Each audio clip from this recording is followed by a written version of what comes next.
30号，我们的讲师 Lucy 又来到了我们的线上。这时间点我们就赶快，重要的时间点要交给我们的讲师。嗨，Lucy，麻烦你喽。哦，这么快呢？当然喽。各位伙伴晚安。我现在在马尼拉，然后希望今天的就是我们马尼拉的网络品质可以很好。当然我的那个叫什么，我的光线没有很好哈，就请大家包涵一下。那今天呢，我们要来上第二场，就是理财课。那上一次的课后，有很多人反映说，感觉好像就是上次的东西有讲的有点慢哦。然后很重要的重点好像没有听到，其实没有的。上次的东西是一个很基础的东西，我想要做就是理财的课程跟童军的连结有什么？那今天呢，待会儿我很快速的，我们就直接进入就是今天的报表的部分。我希望大家就是有把报表给印下来，如果没有的话也没有关系，我有准备投影片。那只要跟着我的动作，我这样手边有纸有笔，你们就跟着我的动作，就是一起就是完成这件事情就可以。然后我想要跟大家分享，就是说这张报表呢，它很实用的报表。上个星期回去台湾教理财课的时候，刚好有一个个案，就是他没有上过我的课，然后要处理财务问题，那我就带了这张报表，用讲的，就是空讲给他们听。他就知道他发生什么事，然后要怎么调整，要怎么改善，他就知道了。所以，今天一样，我就是在线上的部分试着就是讲给大家听。那希望能够让你们容易理解哦，因为一般来讲理财课要做实体的，我们才会知道就是这件事情在做什么。那用就是线上的方式其实是很不容易，尤其如果有在学校教书的老师就知道，上数学课用网络上课是非常就是技术高超的哈。好，那这个照片是上一次1月的时候照的，所以那个时候的头发是短的，现在有比较长了哈。那时候是刚捐完头发。那我不晓得就是今天在线上的伙伴们有没有人就是上次有来，然后应该说上次没有来，这次有来。那我简单跟大家介绍一下我自己哦。我自己的话呢，现在在菲律宾台湾总是秘书长，然后就是在这边的工作，我2015年搬到马尼拉，然后2016、17左右开始创业，然后开始做教育训练，就是中文的教育，企业的教育训练这样子，中文课。然后到现在就是做 HR 的顾问，好，然后服务的是现在台商，但是台商的员工大部分都是菲律宾人，好，大概这样。所以我现在上班会比较艰辛一点。以前呢，只要是用中文我就可以活下来了，现在不行，现在要用英文，然后再来就是还要用，就是还要学菲律宾人讲的话，这样子哈。这个是现在的工作。在过去的话，就是我工作表现比较多的时候，我还有时间有机会去做，就是线上的这个讲座比较多，然后还有可以做实体的，就是我是西超欧学院，主要是带着小朋友他们就是执行壮游的专案，然后在台湾执行这样子，然后教他们怎么样去写企划书，然后执行专案，然后核销账务。然后最后就是结案发表这样子哈，就是一个很完整的 project 这样子。那我自己的背景的话，其实一路都是念企管系、企管所，好这样子。好，最早还没来马尼拉之前是在中国信托工作。那这些东西是其实比较偏向是我自己的工作内容。在台湾呢，我教理财课，个人的理财课。那在马尼拉的话，我主要做的工作就是做成本管理，然后流程做绩效管理，然后或者是 HR 的政策等等哈。那在台湾我就只有教理财。那教理财的话，教小孩的理财，然后以前主要都教小孩，小孩是指的是4年级以上的理财，一直到大学生。然后现在呢，就是连成人的就是成人的部分也有上这样子，好，还有企业的我都有上。好，然后这个部分的话，就是上次讲的说为什么要学理财，其实很多人说啊我没有钱啊，为什么没有钱啊，没有办法理财。那说实在话，就是因为没有钱才要理财。那其实理财很简单，就是说它是离现在的生活跟未来的生活。好，就是我到底我有在理财吗？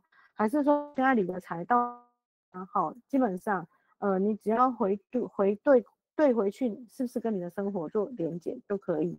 那我前面的部分其实这里都是我们之前的复习，那我今天就直接到后面就是我想要跟大家分享的那个部分哈。那这张报表呢，一般来说呢，我都是用实体的教材在做进行活动。那这个实体的教材呢，很多人就成人应该会有用过，就是或者是体验过，就是它的名字叫现金流。现金流的部分是，其实我8年前这个现金流的游戏很早了哈，你看哦，在1997年就出来了，我们就算是2000年好了。2000年出来的话，到现在25年了。那我在18年前的时候学这一套教材。那富爸爸穷爸爸这本书，我在大学的时候，大概1999年或1998年的时候买来看的。我是先读了富爸爸穷爸爸的书，然后才有机会就是体验到这个教材。那用了这个教材之后，才真正发现说原来我的人生当中就是太慢学会这件事情了。如果我可以再早一点学会的话，我的人生应该又是不一样。好，这就是为什么我在台湾就是在上个人理财的时候，小孩子的课我很愿意上，原因在于说他越早知道，他越早可以准备好他的下一个动作。好，这个是我对教材就是很支持的地方。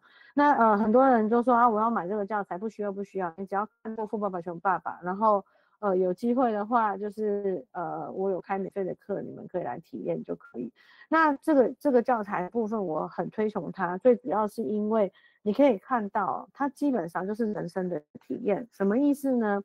你可以体验到领薪水的感觉，你可以体验到如果你想要做慈善事业怎么，那如果你还可以体验到就是我没有钱，我想去借钱，随时都可以借到钱的感觉，然后刷卡的快感。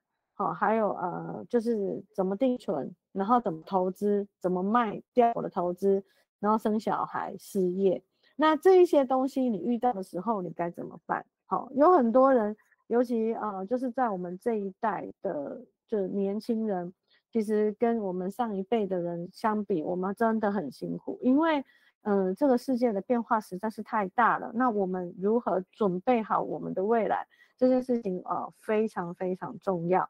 好，那重头戏就今天的这张报表。这张报表呢，它叫做我们在游戏的时候，我们就叫它就是游戏的报表。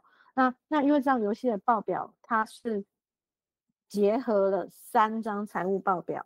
第一张财务报表叫做资产负债表，第二张报表叫做损益表，第三张报表叫做现金流量表。那这3张报表在企业里面，企业的老板们，好，或者是现在上市柜公司，他们所做的财务报表，最重要的就这3张。那我觉得就是这个游戏的发明者，你们刚刚可能没有看到他的介绍。这个游戏的发明者他叫做罗伯特清崎，好 ，Robert Kiyosaki。那 Robert Kiyosaki 呢，他现在他还活着，70几岁。然后这个人真的很厉害，他1947年出生，然后是在夏威夷日裔美人。好，那9岁开始接受就是财商的教育，40岁创办公司，岁就卖掉。那卖掉之后，他实现财务自由，提早退休，然后他就发现一件事情，说，哎呦我财务自由了，可是我身边的人都没有财务自由，那他们发生了什么事情？他们遇到了什么样的问题，然后没有办法过跟我一样的生活，所以呢，他就发明了这个教材。那发明这个教材，他是有宗旨的，他想要做什么事？他想要就是提升我们人类社会的财务健康。他希望就是不是只有他一个人财务健康，他希望事情他身边他想要跟他玩耍的人都可以财务健康，因为只有大家财务健康了，然后生活才会过得好。还有另外一件事情，就是我想要出去玩，我就可以有人跟我出去玩。好，哎呀，我要邀请知颖，我们什么小岛玩？那你可以去吗？不行，那时候我要上班，我不能请假，哈。然后或者是走，我们什么时候暑假我们去坐邮轮，就是坐15天啊，不行，邮轮太贵了，我上不去哈。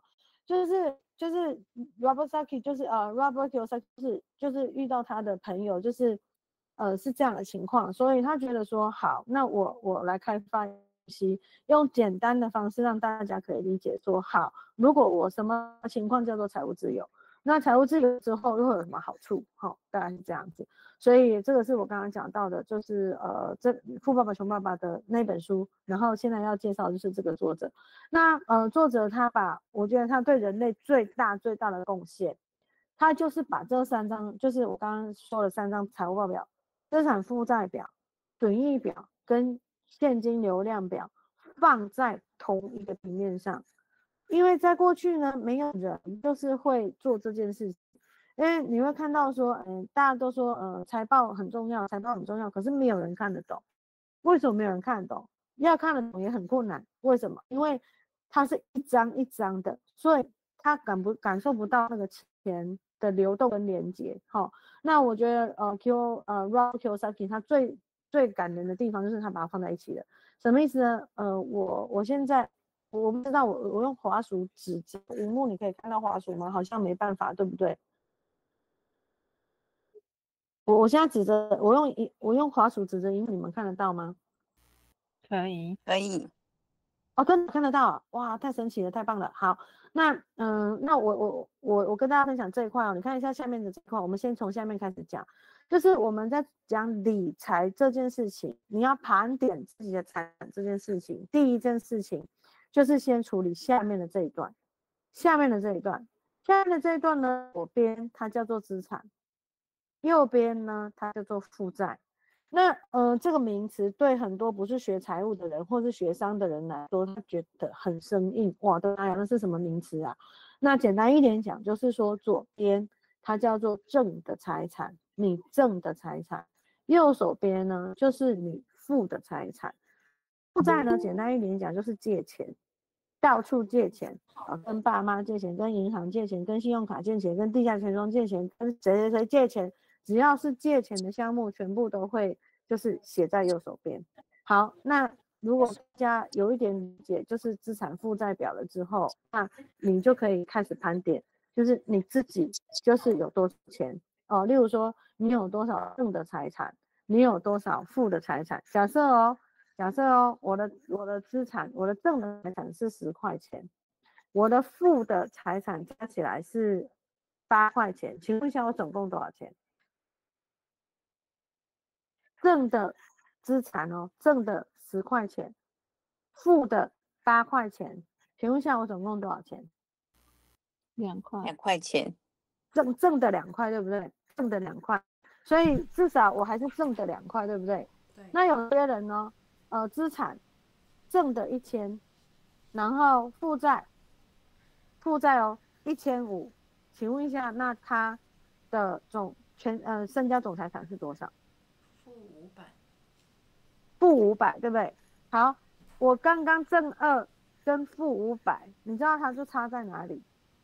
我呢的财务健康比刚刚的负500还要好，所以很多时候很多人听到说啊谁的资产很高，然后所以呢他可能就是很有钱啊，就是财务自由哦，并没有。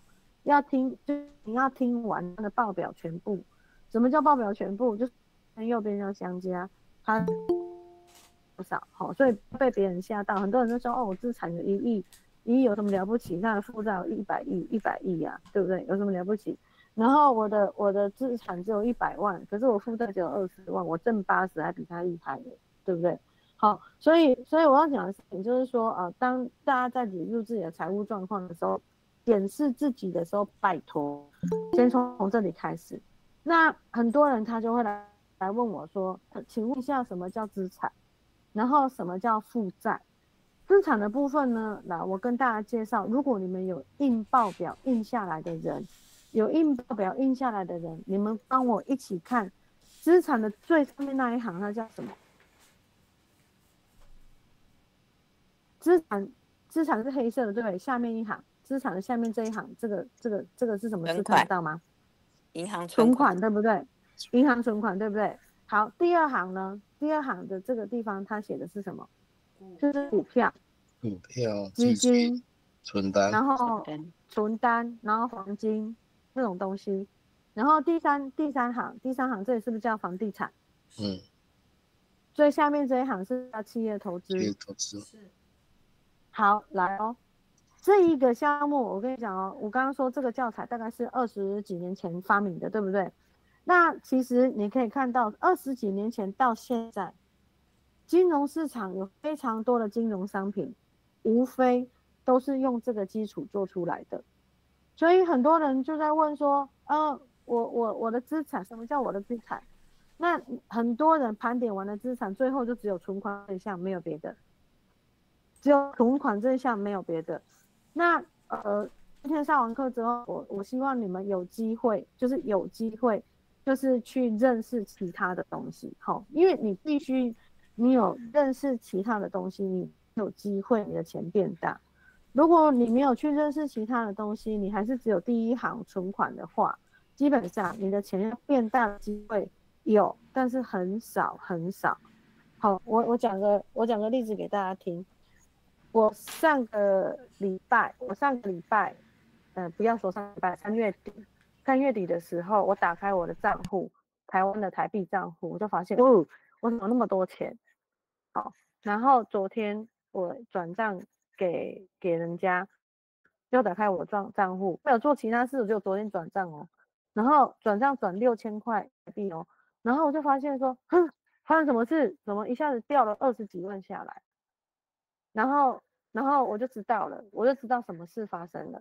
好，应该是说，你们知道川普4月2号的时候说了一些话，他说的4月2号说的那话，其实他4月1号开始就在反应了，4月1号就开始在反应，只是大家不知道知不知道这件事情。日币最早反应，日币呢之前呢是1比160，就最糟的时候是1比160，哇，那时候台湾人一堆人去日本玩耍，好1比160，然后我说1比160就是1块钱美金兑多少日币，1比160，那时候呢我想都没想，我就拿我的美金直接去换日币了，就1比160，然后3月底还没到3月底，3月中左右。那个他们就一直在讲，日币一直在涨，一直在涨，一直在涨，就说一直在涨，一直在涨，就是那时候1比150，1比140这样子一直掉下来，这个就一直在涨。如果呢，我1比160的时候买，那我把它换回去美金，我就赚了那个日币的价差。但是我不知道大家有没有观察到这件事，这是第一件事。第二件事情是什么？第二件事情就是因为我有美金的存款，那美金呢，它一直很强势，到3月31哦，台币哦可以兑换哦，1块钱美金兑换台币是33.5块，昨天我看到的时候是31.5块，这就是为什么我的存款我都没有做任何事情，我的存款下来20万。所以我想跟大家分享的事情是，如果你有了解，就开始认识这些金融的商品的时候，你只要能够掌握对的方向，你在这个中间你就可以就是赚到钱。但是前提你的财商的知识是一定要够的，例如说你要听得懂川普在讲什么话，看得懂就是这个市场它的变化是什么，好。所以像例如说存款的部分，很多人就是只有存着台币，可是存着台币就是你在台湾用倒是都还好，没有什么大问题。但唯一的问题在于就是通膨的时候，什么时候叫做通膨？通膨的意思就是说我以前小时候买一杯珍奶15块，可是呢我现在回去台湾，我买珍奶一杯一样的 size 可能要65块，可能要75块。好，这个东西就叫通膨。以前我买一包统一面只要5块钱，现在买一包统一面要10块钱，但是10块钱里面的内容物又变小了，那个东西就叫做通膨。一样的钱，你买到的东西变少了，那叫通膨。那以很多人就说啊，你持有太多现金的话，遇到通膨的时候，其实你是最伤的，确实是。好，所以为什么说今天就是志英邀请我来跟大家这个财务报表的时候，理财的概念的时候，我想要跟大家分享的重点，好，就是如果我们现在只有存款没有关系，那你懂做定存？你知不知道活存跟定存的差异？你的钱是放在活存呢，还是放在定存？像我的学生呢，上课第一次没有听懂，因为他没有生活经验嘛。第二次，我有些学生是来很多次，然后他们来第一次就，哎呦，原来我生活可以这样过哦，原来我这么小，我可以做，我其实我这么小，我就可以开始赚非工资收入，哦，原来这样好，那是他的一开始的原来。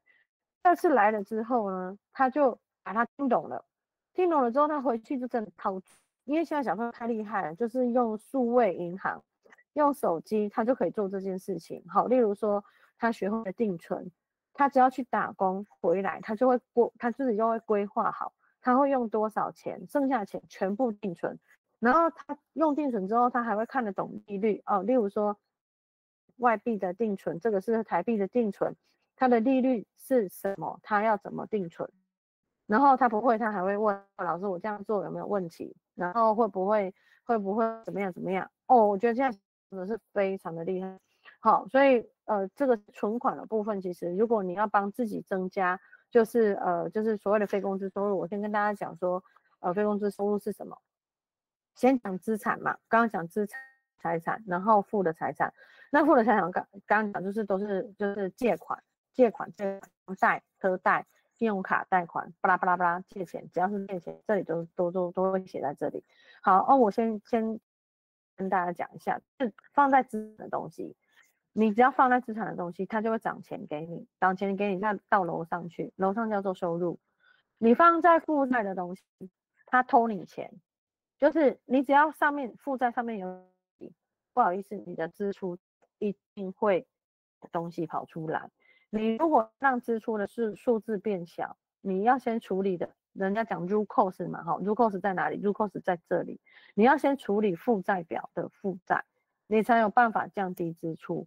如果你没有办法处理负债，不好意思，支出就是挂在那。好像上礼拜我回去看一个个案就是这样，他借了太多的负债过来，转不过来，只剩下一件而已啊。好，第一个条件就是你还有没有资产可以去抵押，借便宜一点的债还就是比较贵的债，只能先这样。如果你没有资产可以抵押，死期了，你知道吗？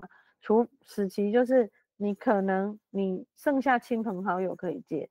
如果亲朋好友没有办法帮你，对不起，你只有增加收入这一条路，没有别的路，你就是要去再赚多一点钱，然后再控制支出。那因为他的问题是负债这里的数字太多太大了，所以在支出这里降不下来，所以变成他的生活品质就要变很，就是他的可能一餐本来可以吃80块90块，他可能只能控制50、60块，类似像这样，只能吃饱，没有办法吃好，吃饱可能也只能温饱，类似像这样，因为他要把钱挤出来拿去还钱，因为他还了钱，他办法就是生活再变好一点，如果他没有还钱是没办法的。好，那而且他那时候我的个案他出的问题是最主要是他不是跟银行借，他是去跟地下钱庄借。如果说他跟银行借都还有协商的空间，他去跟地下钱庄借，对不起，没有。那一天我就帮他算了一下哦，他借钱的那个利率哦，大概40几%，非常可怕，40几%。你有说他借45万，实际上他只有拿到10万。他那时候是还可以借到大金额，现在已经借不到大金额，都只能就是救急的话就是借7500，他只能拿到3000。那你可以想见那个地下钱庄有多么的可怕。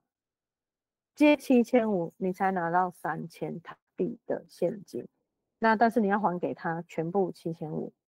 好，所以我刚刚讲了说啊，你的话就会到上面来，上面叫收入2大种，一种叫工资收入，就是我们去上班，老板给我们的那个叫做工资收入。另外一种东西呢，我觉得我用一个中文字加上去就可以解释全部了，就是非工资收入。什么叫非工资收入？在台湾可能大家叫它叫被动收入，那可是被动收入我觉得很难理解，所以我还是习惯用非工资收入，就是因为就只有两种嘛，一种就是上班赚来的钱叫工资收入，或是打工赚来的钱，你花体力花时间换来的钱，这个东西都叫工资收入。然后另外一段不用花体力，靠时间就可以赚来的钱，或者是靠就是金融商品可以帮你赚来的钱，或者是靠房地产、靠企业投资可以帮你赚来的钱，这叫做非工资收入。那我希望大家对这些名词能够就是慢慢多一点接受，因为你多一点接受的话，你就会知道怎么运用它。好，所以我刚刚讲到说，像例如说资产的部分。好，大家如果说大家只认识储蓄这件事情，大家都很保守，只有储蓄这件事情，接下来你就可以开始练习，多看一点，就是不是储蓄的东西。什么叫不是储蓄的东西？现在金融商品很丰富啊，例如说股票，股票从以前就有了嘛，股票，然后基金，基金是什么？基金的买法跟股票差不多，都是低买高卖。然后现在还有最流行，近代最流行，近10年最流行叫 ETF。好，ETF 也是低买高卖。然后最近不知道大家有没有一直收到就是银行的电话来告诉你说，哦，黄金呢，黄金可以买了，黄金存折哦，哈。为什么大家又要在讲黄金呢？是因为美国就是美金又变弱了，所以大家又开始炒黄金，炒起来了。所以你就会收到银行问你说你要不要买黄金啊之类，但现在都不适合买了，就是太高点了哈。黄金像黄金的部分，你买黄金也是低买高卖，但是黄金的低买高卖的这个论据很小。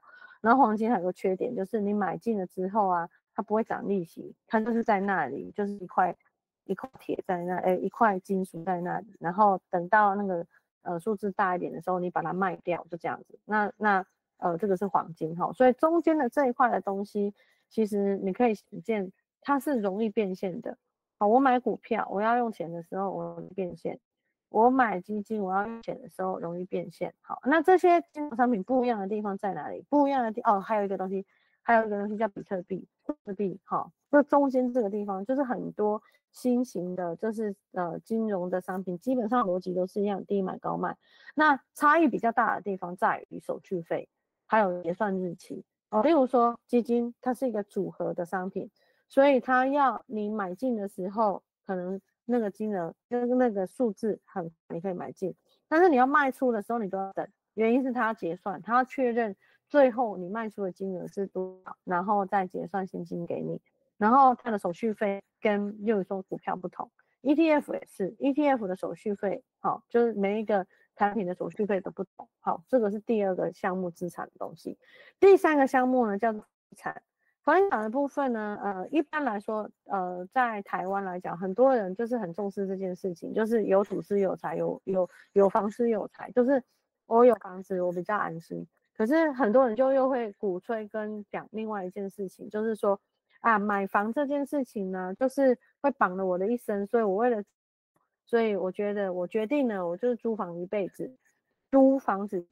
可是在我学理财之后，我觉得其实实际上不用这么悲观。就是说，如果你有机会买房子，你不要问我什么时候是最好的买点，什么时候都是最好的买点。你不要去想象说，因为我们人口变少了，因为我们生不如死了，所以呢，房子的价格会越来越低。我先跟您报告一下，像房子的单价它不会越来越低，它的波动大概是它的价格就差不多在那个地方，但是它受到通膨的影响之后，它就又会再上涨。我讲一个我在马尼拉的故事给你们听，就是2020年的时候疫情来了，我的房子是在2020年之前买的，我搬来这里的时候买的。那时候呢，大概就是一平方米大概10万到11万 peso。那时候我就买了之后呢，其实那时候前辈跟我们讲说，这边的租金比较好，可是房价不太涨。可是呢，好巧不巧，我买了不到3年。那时候就有一群中国人进来炒房，所以我在第3年、第4年左右，我的房子就飙1.5倍，每平米大概15万到18万，15万到18万。那时候2018、19的时候，2020的时候，这个时间点就从15万到18万。然后那时候政府就很聪明，他就发现一件事情，就是说，哦，那我调高你的平均地价的话，我的税就会收得更多。所以从那一刻开始，我们的平均地价就再也没有回去10万了。为什么？它每一年都在调升，因为政府它要它会从我们的地价里面每一年都要收税嘛。他把地价抬高了，他就可以收多一点的税。他没有干嘛，他就一直公文而已。你就可以知道一件事情，就是你的房子只会价格上升，不会下降。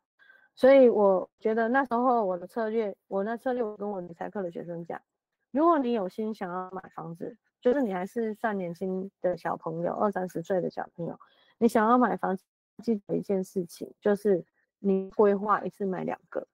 但一次买2个是分批买，不用一次买。你一次立刻马上买，你买不下去的，因为你没有那么多钱，或者是你有强大的后援。如果可以的话，在差不多时间一起买。原因是什么？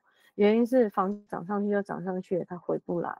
那你买了第2个房子才有机会叫资产。第1个房子还不能叫资产，因为那个第1个房子啊，你要住，你要用，你没有办法拿它去赚钱。你要住你要用，它就是在帮你花钱，现在暂时都帮你花钱。它什么时候它是你的资产？就是你卖掉，但是你卖掉它那一刻你就没房子住了啊。如果说假设你年纪很大了，你卖掉它，然后你去租房子住，或者是租国什么样的养老的机构，或者是什么样的住宅，那另当别论。那一刻它就是你的资产。好，所以为什么我之前跟我的学生讲，如果有机会的话，就是去做这件事情。好，然后第3件事情就是创业。当然创业的部分，我想语重心长的跟大家做，你在台湾就是能够也算是不，觉得你就好好的，是创业这条路是不归路。什么叫不归路？就是你投进去，你原本以为你投进去你就可以很快的回收，并没有。就是你投挤下去，那个泡泡很难冲，你知道吗？冲不完了。就是你冲完了之后，奇怪怎么有？再冲还是有。哦，那除非你就下定决心说好了，我不要做了，就这样停止了，它才会停止，不然它不会停止。当你进入了创业这条路，它的循环是很大。但当然，你在创业这条路上面的它给你的回馈，当然也会是大的。如果你做成功了，你找到你的 pattern， 你找到你的商业模式。那当然，你就是一路就是这样子就是赚钱赚下去。当然这个赚钱，比在公司上班当然是来的比较大比较多，但是你所承受的风险跟压力跟不舒服也会比在公司的时候多超过100倍。好，那很多人说，哎，那你创业你觉得好不好玩？我说不好玩，一点都不好玩。大家1、2、3、4、5、6、7，一个星期7天。1、2、3、4、5上完了之后就开始休假，然后你们还会知道啊，例如说连假哪几天。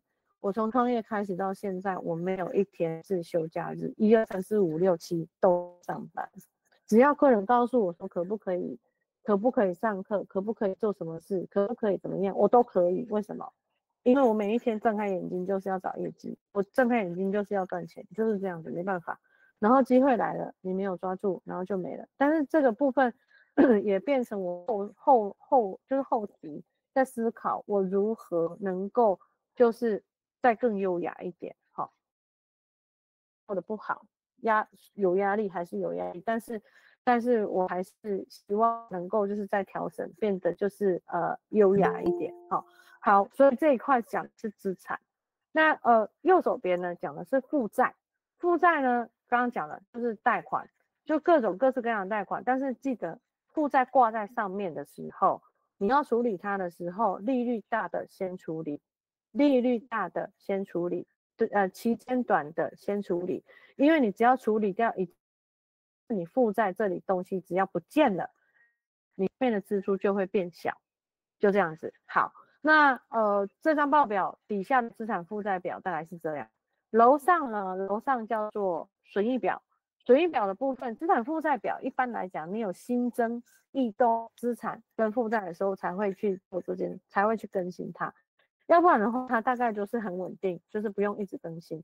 那损益表的部分呢，它是每一个月在更新，因为你每一个月的收入，你每一个月的支出都不太一样，所以你每一个月就会更新这件事情。好，那收入的项目有很多，支出的项目也有很多。那这些项目的多寡都端看你怎么过生活。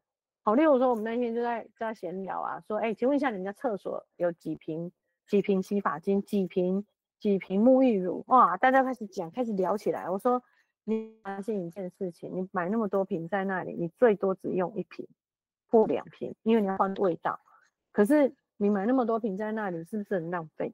如果你可以慢慢改，5瓶改成剩4瓶，4瓶改成剩3瓶，3瓶剩2瓶，2瓶就好哦。那你多出来的那3瓶的钱，你拿去拿去买资产的东西，他帮你赚钱，不是很好吗？好，所以就是我说为什么理财就是过生活，因为你会从你在用钱的这个过程当中去思考，我这个钱它是放在哪里？是放在资产，还是放在负债？如果放在负债，糟糕了，你就要想办法让它移掉，或者是把它变成资产。好，很多人年轻人常问的，他说我毕业哈，我就要买车，我毕业就要买机车。像这种东西，对台北市的小朋友来说，我讲台北市哈，那县市我不敢说。台北市的小朋友来说，我就会说他浪费。为什么？台北市有这么好的大交通工具，你不用花很多钱，每个月不用花很多钱就可以达到你的目的，还是身体还可以很健康。你要走路去做捷运，走路去坐公车，公车下来还有一段路，捷运下来还有一段路，还有脚踏车可以骑。对对，或者是更健康一点，走一段路也都很好。那其实买了一台车哦，那台车如果你不是计程车司机，基本上那台都是负债，那么它一下落地就开始给你花钱，花到天荒地老，花到那台车死掉你处理它，你还要花钱。好，所以那台车我对小孩子讲，那个东西叫负债。你这个负债你拿去买资产有多好？那钱。对，好，例如说好，我们买，例如说我买印表机，或者是我买电脑，这个都是我的资产。为什么？因为我带着他们去赚钱。可是我不知道你们的印表机、你们的电脑是资产还是负债。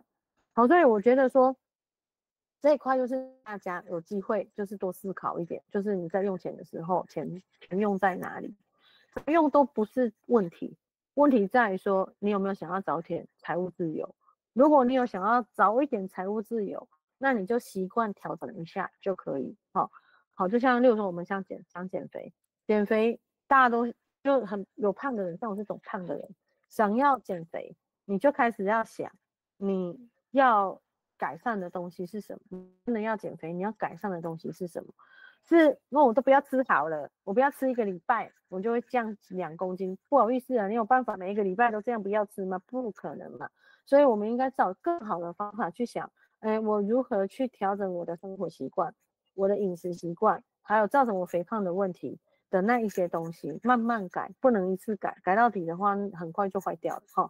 好，那这个是我刚刚讲到损益表的地方，收入跟支出。收入我刚刚讲分2块，一块叫收入，一块叫做非工资收入。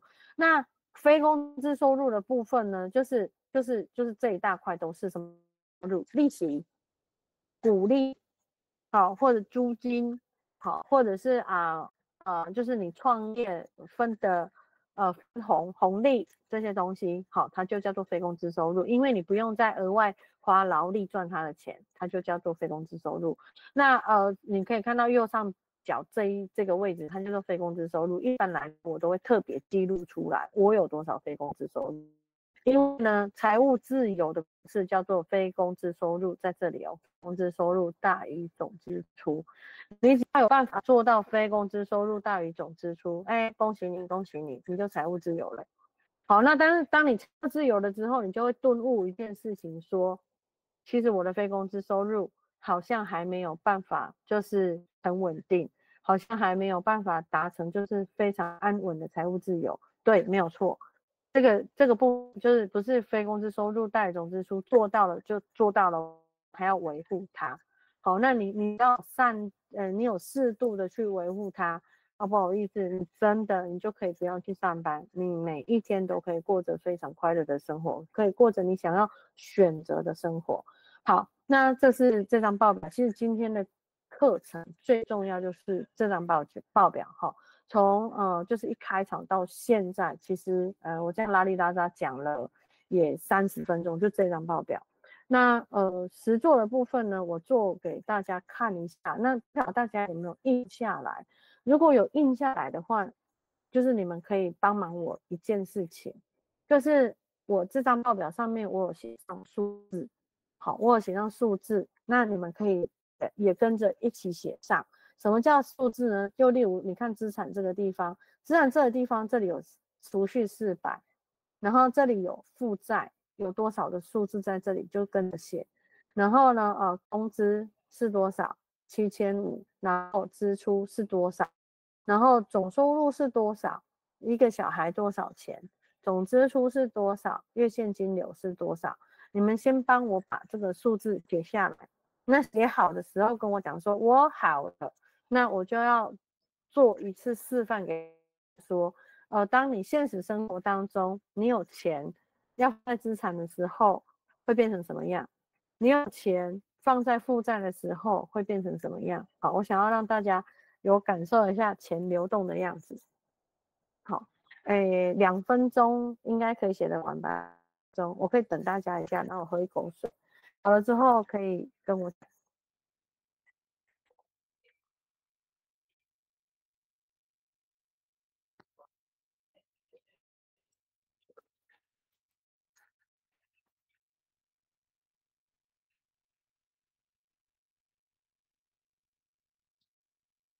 还是说如果没有印也没关系，就是我还是可以往下讲给大家听。没有印就要等一下大家写数字吗？可以给我一个回应吗？我们写一下好了，让有印的人他们可以那个实解练习。好啊，我已经看到很多拍拍手啊，然后还有 love 这样，谢谢。不知道有没有，就是如果没有印的人，那你们嘴巴是有空的，那你们可以趁这时候问一下问题，有吗？有没有问题要问？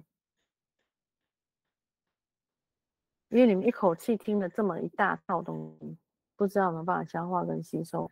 一般来说啊，这个课都上1天8小时，就这一张报表就搞1天8小时。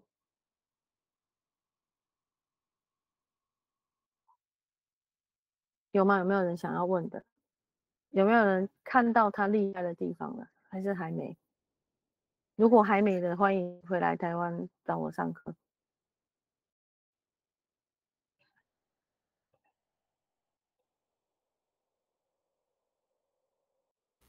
Lucy，我想要问一下，如果好，请问，像川普这样子搞啊，那大家的资产的变化，就是在短期之间一定会有变化嘛？那是要放长远去看吗？还是？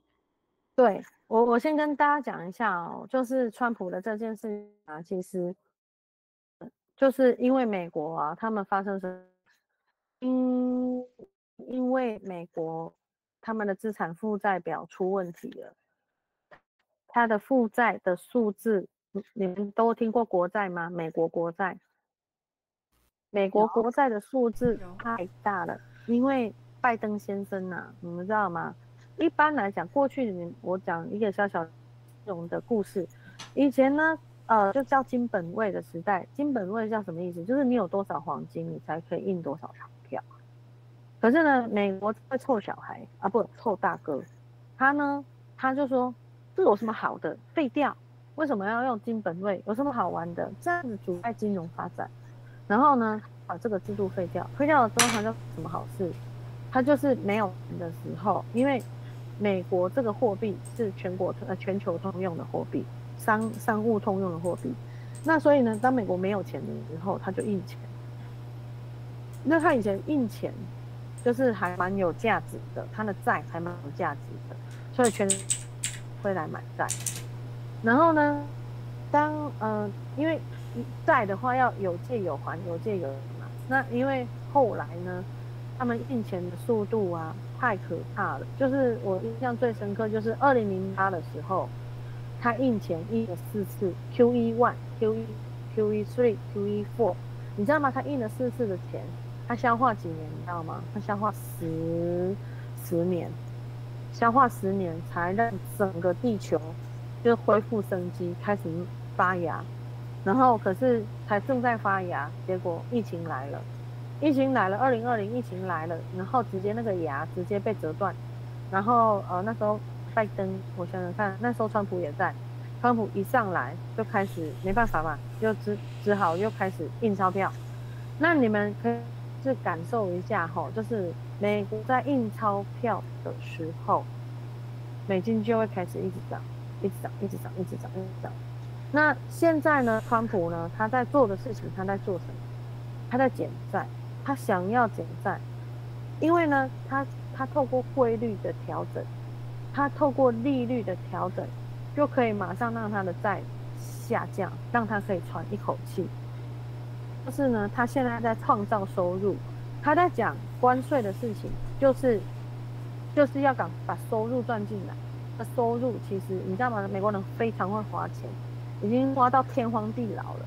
然后就是他们就是没有什么收入，所以川普呢，他是生意人，他知道就美国要先创造收入，所以他就先搞了这件事情，他就去跟世界各国说，来，我关税给你好，然后你来跟我谈，跟他谈什么？跟他谈说，我每一年要跟你买多少东西，因为我们跟他买东西，他才有收入。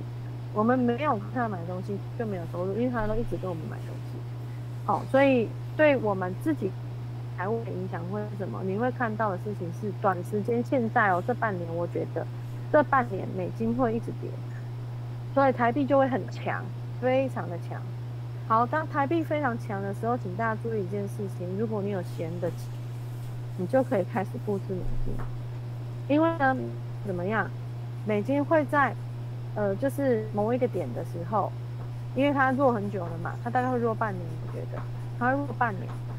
做完之后，它下一件事情就是大涨。那它的大涨大概1年、1年半左右。好，那所谓的大涨就是你就会看到台币，我刚刚讲美金大跌，台币就会大概到看我们银行怎么做。如果做到最厉害，做到27，所以你用27块去换1块钱美金，很划算。然后换完了之后呢，等到它开始转折，就是开始大涨，美金大涨的时候，那时候台币就开始跌。台币跌呢，以前呢最多啦，跌到32块半，但我真的没有看过33块半。我那时候33块半，我本来我想要把我手上的美金都换成台，可是我后来没有做这件事情，我没有做。好，那没有做的原因是美金的定存利率4%多，快5%，然后台币的定存利率大概只有2%多，所以我就想说，反正我没有要用钱，我就没有管它，我就放着。可是我还是有点后悔，我应该换一下，因为换一下，现在你看台币又变便宜了。好，就是一来一回，没有几天，才10几天而已，一来一回10几天而已。好，这个就是你们问的问题，就是说这个是川普的这件事情对于我先想股票先不要讲哈，股票这件事情就是股票跟货币啊都是有相关的。好啊，因为我对货币比较熟，大概是这样。还有问题吗？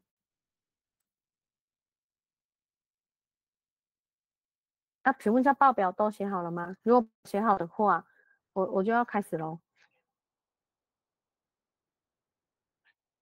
可以吗？看起来大家给我按赞哦，按赞的意思就是按赞的意思就是说你们有写报表的人就已经都写了嘛，哈。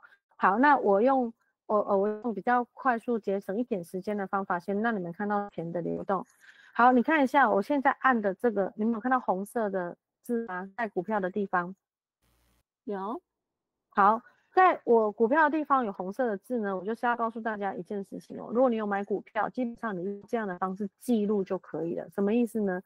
就是说股票啊、基金啊，还有那个叫做什么股票、基金、ETF 等等的这些东西啊，你的记录方式大概这样子就可以。什么意思呢？股票的名字是什么？然后呢，你有多少股？每股的成本是多少？你只要记录这样子，你就会知道你的总成本是多少。好，那当你知道你的每股成本的时候，有时候你可能会买很多哦，你可能会买很多。我先播放好，然后我看我能不能够写字。哎，等一下，我现在在播放，我先退出播放。好，那你们可以看到我的投影片吗？好像变很丑了，对不对？等我一下哈，我来让你们可以看清楚一点。这样，我都写给你们看了哈。等一下哦。好，所以你们现在看得到我的画面吗？会很小吗？还好。可以给我OK，一点，给我回一下。好，这样子，这样有没有看起来舒服一点？是的，谢谢。大一点。好，假设哦，你有好，那比较舒服哈。好，假设你 OKCU 哦，你有好几只，你买好几只这样子。哦，对不起，我把它写好。假设你 OKCU 有好几只哦，是这样子。然后呢，你刚好有买到好的价钱，例如说你买500股好了。然后呢，你买到价钱是这里是8块钱。好，像这样子的话，你知不知每股成本多少？你的 OKCU 每股成本多少？你会知道吗？来哦，你先帮我看第一项多少钱？总金额多少钱？第一项的总金额7000。是不是7000？700乘以10是不是7000？对，7000对不对？啊，第二项是多少？第二4000。项总成本多少？是不是500乘以8？4000。好，那这样全部多少钱？是不是11000？11000对不对是。？11000呢，你除以股数1200，是不是变成9.1？股价就变9.1。所以你在整理报表的时候，有没有？你这里你的报表就会变成这样，就是说上面这里哦，就变成 OKCU，你全部有多少股？你全部有1200股。然后呢，你每股成本是多少？每股成本是大概9块，这里大概9块。好，所以呢，你在看你的股票是哦，你只要超过9块，你就可以决定你要不要卖了。超过9块，那你就可以决定你要部分卖还是全部卖。好，所以你在你的就是这个资产的时候，要有一些，那你有一些方法呢，其实钱用起来就会变得很好。好，这个是股票的部分。然后其实股票跟基金就是股票跟基金跟存单的做法都是一样的，就是它的登记大概用这样子的方式登记就好。如果你觉得你还要另外算一个总成本多少，你多一个栏位就是总成本多少。例如说这一条的总成本是7000，下这条的总成本是4000，类似像是这样。好，那你卖掉的时候你就登记很好算。那这一题呢，它教你的部分就是叫房地产。那房地产的登记呢，就是你有就是号要写出来哦。例如说我是342庭，或者是我是八德路小巨蛋站的那个套房及名字写好。那你有没有投资款把它写出来？然后这个房子的总成本是多少？那当你知道这三个资料之后，你右手边你就会知道另外一个资料，你就会知道说我买一个房子要有头期款，总成本3万5，那我的抵押贷款就是我去跟银行借3万3，那我就这个就是登记好了，我的资产登记好了。那我要讲的是，这个资产呢是我的第二个房子，我如果跟负债表都登记好了之后，下一件事情，接下来一它是会赚钱的东西，它就会跳到楼上收入的这个位置。所以收入的这个位置，我刚有讲哦，非工资收入有没有？房地产出租就是非工资收入哦。我的3+2的这个房子，每个月帮我赚220回来。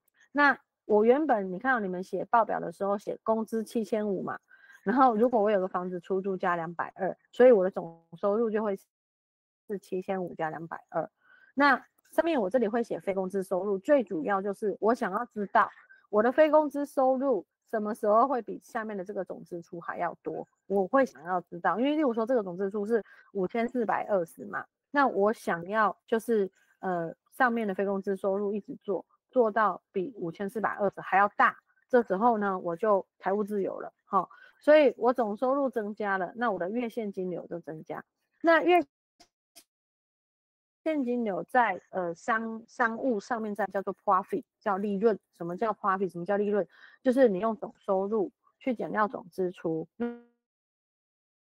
那你就会知道它是负的，就是财务不健康。财务不健康是一件非常麻烦的事情，所以我会要求我的学生想办法把这个财务变成健康，至少要等于0，收入跟支出要先打平。那最好的状态能够突破，因为你突破了之后，你才像你会看到月现金流越大越好。为什么？因为有月现金流，你才有布置资产。如果你没有月现不起，你没有办法布置资产。那原因是什么？原因是你没有办法睡得很好。例如说像这一次的股灾，大家的股灾，我上个礼拜还是上上礼拜回台湾的时候，我的司机就告诉我说，就是最近有很多人就是短短的3天，不要说3天了，1天可能就把他1年赚的钱全部都赔光了，甚或是倒赔回去。哦，这是有可能的。然后，但是如果是倒赔回去没关系，最严重的事情是他们是借钱来买股票，这下子不得了了，就是你没有现金了，然后那你要怎么去还？那你股票都没了，你也没有东西可以放。好，所以这种东西，就我要鼓励大家，还有跟大家讲，呼吁大家的事情是，你们在做资产的这个过程当中，最好都是真枪实弹去做，不要贪心，想要用融资的方法或融券的方法去做这件事情，没有风险的时候都没事，在爽感都很够。但是他在跳楼的时候、跳水的时候，那都是一些你来不及的，你连来不及拉下来，就已经拉到裤子里面去了，非常麻烦。好，所以这个是你看如果我有布置资产，你就会看到说，我的资产负债表上面会有数字，然后呢，接下来我买的资产，我在收入就会开始有数字，总收入会增加，月现金流就会增加。好，这个是买资产的部分。然后你买了资产之后呢，还有一种状况，我再把这个放大一点。还有一种状况呢，你可能去假设你生了小孩，你结了婚，然后生了小孩，这时候你就看到一件事情小孩很神奇的事情发生了，生命很奇妙我生一个小孩，你就会看到我的支出里面就会有小孩的支出在这里。那在这里我呼吁大家，如果可以的话，你们把小孩的总成本每个月花的钱的总成本算一个单位，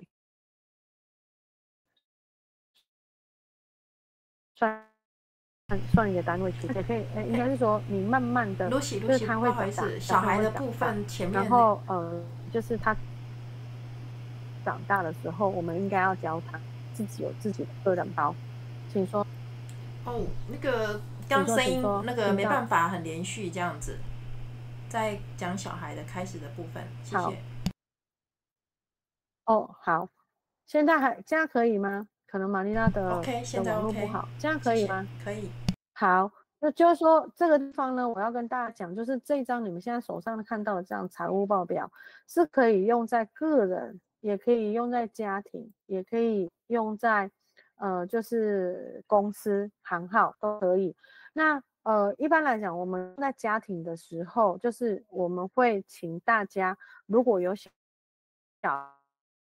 孩的人，你可能可以计算一下，我一个小孩就是1个月的总成本是多少啊？他的例如说娱乐啊，然后教育费用巴拉巴拉巴拉，他自己是一套账，然后写在这里。那原因是什么呢？我知道说，就是这个我养一个小孩每个月的单价是多少，然后可能还有另外一件事情，就是我希望他长大到18岁或是大学毕业，他就要拥有自己的报表。他自己要拥有自己的报表，他练以后，如果他开始有家庭的时候，或者他创业的时候，这个报表他要怎么用？好，所以还有很多的家长，我跟很多的家长讲，拜托你，让他大学毕业之后就应该他要财务动，他要怎么样安排生活？如果你一直无限制的供应他到你去咖啡，哇塞，我只能是太幸福了，太幸福了。那基本上我没有很鼓励这样子，因为人的一生很短，然后我们应该花一点时间给自己一点时间去看看这个世界，去交朋友，去尝尝里面尝过的东西，去看看你没看过的东西。好，那所以像这边的话，我讲说，像例如说这里多奖金嘛，所以你会看到在支出的地方它就会多钱多，例如说380，总380，记得哦，我的月现金流就少380，这个是生一个小孩之后会遇到的事情。那另外一个地方呢，我想要跟大家讲，就是如果我借钱的话怎么借？例如说好，我跟银行借钱，那借钱你们觉得它是资产还是负债？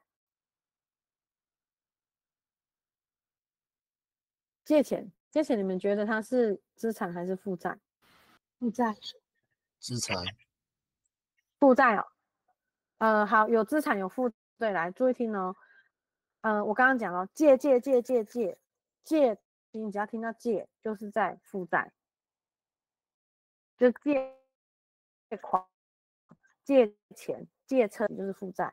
好，所以你看哦，如果我这里呢做一个负债给你们看哦，例如说我去跟银行借钱，借1000块，那你借1000块的话，你就会写在这里，写在负债。那你负债写上去了之后，下一个动作记得一件事情，对不起，借钱不是不用还，是要还的。所以每一个月在这个地方，假设利息很贵哦，哈，10个月是不是这里我就会多100块的利息？我这里多100块的利息，的项目，应该说支出的项目多一项，对不起哦，我的总支出就会再多一项，所以我这里就会加100。然后呢，来咯，下面的这个月现金流就，所以你会看到一件事情哦，你的钱就开始怎么样，开始在滚动哦。你只要资产负债表上面的数字在移动，你的这个月现金流就会在移动，然后你的总支出就会动。好，例如说好，假设哦，我现在有机会做定存啊，我今年我刚刚发年终奖金做定存，那我做定存给大家看哦。定存的话，我找另外一张报表写比较清比较干净，写在这里好了。好，我要做定存，假设我要做定存5000块，在这里哦，你们有看到那个储蓄吗？我做定存5000块，好，那我做了哦，做定存之后，请问定存是资产还是负债？资产。好，我做资产，我做定存就是资产，对不对？记得哦，你做了资产，它就会是怎么样跑到收入去哦。那你的下一个动作就是你的钱要上去收入，就是你要把资料，对不起，你要把资料上去。这个，对不起，我把它剪下来。这个资料，哎呦，收离，太累了，等我一下哦，报表累了。好，它就会上来这里。你在收入的地方，你就要记录。哎，对不起，它不管。好，你就记录哦，你就记录在这里，记录在这里哦。利息的这里，我会先记录说，我定存5000，那假设我现在的定存率是2%，所以呢，那我2%就会是怎么样？2%的利息就会是多少？2%的利息是不是就100？我的利息这里就100。好，那我100了之后呢，再来接下来就是你这个东西就是非工资收入，所以你的非工资收入就会加100。这个地方，刚刚这个位置是不是加100？然后呢，你的总收入呢就会加100。然后呢，月现金流就会加100。这样有看到吗？这里好像没有太明显。我回来后面这张你会感觉比较这里如果我做定存的话，我刚刚讲了哦，就是如果我做定存的话，这里是利息，这里会加100。我非工资收入这里就加100，我的总收入就加100，然后我的月现金流这里就加100。然后我们说我们要观察的东西哦，是观察谁？观察非工资收入的这个栏位。你看到这个栏位，如果我这样做的话，我就有320，然后但是我的总支出呢还是5420。所以如果假设呢，我要早一点财务自由的话，我就要开始我的总支出，我要调整总支出啊，调整总支出怎么调？例如说这里啊，这里有一个额外负债，我把它还掉。这有额外负债，我把它还掉。我先把它盖着，好，把它还掉。我用黑色的，我把它还掉。还掉的话呢，就会看到上面有一个额外负债支出，这里额外支出这里会有50块钱。好，那这样子的话，这个50块就被我还掉，没了，这个就没了，这个50块就没了。所以呢，这下子这个地方总支出它就会少掉50块，少掉，哎呦，对不起，减50。然后，所以呢，你的月现金流下面这个月现金流，你就会再多50块，你的月现金流就会多50块。好，到这里就是其实呢，我处理的东西，我在处理的东西，就是这一个就是理财的项目，它放在哪里？放在你只要写好了资产的东西，它就会下一个月它就开始涨钱，涨到收入去。如果我去跟银行借钱，就是我的负债增加，负债只要增加了，它跑到哪里去？跑的账就会开始有变化。好，那就下降了。那我现金流，我讲的现金流就是我的资产就变多了，我多了，我就可以开始想我要买资产的，我要拿去做定存，还是我要买外币，还是我要买股票，还是我要买基金，还是我要买 ETF， 还是要做什么做黄金存折，就今天的数字之间的大概是长这样。那因为就是大家没有就是上过我的实体课，那今天如果你还觉得很吃力，没有任何问题，原因这是正常的，这个这样是正常的哈。因为数学你要用这种线上的方式教大家听得懂的，这个老师的功力要非常的好，然后一次就可以让你听得懂。认真讲，我要跟你讲，这很困难，非常困难，尤其跟钱有关的事情非常困难。好，那之前大家可能觉得上一堂课好像单，但是不好意思，上堂课那个就是基础，这一堂课它就很深。那这堂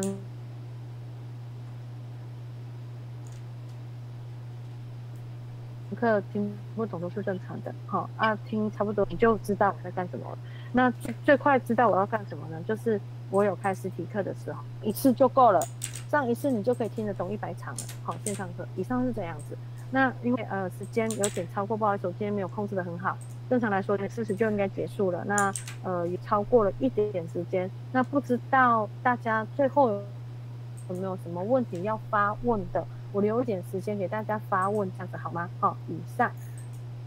好，以上我们谢谢 Lucy， 今天这一场实在是太棒了哈！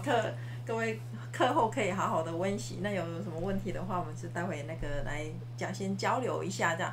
好，那各位，我们现在先来开个镜头，跟 Lucy 合影咯。那就是结束之后，各位可以耶是吗？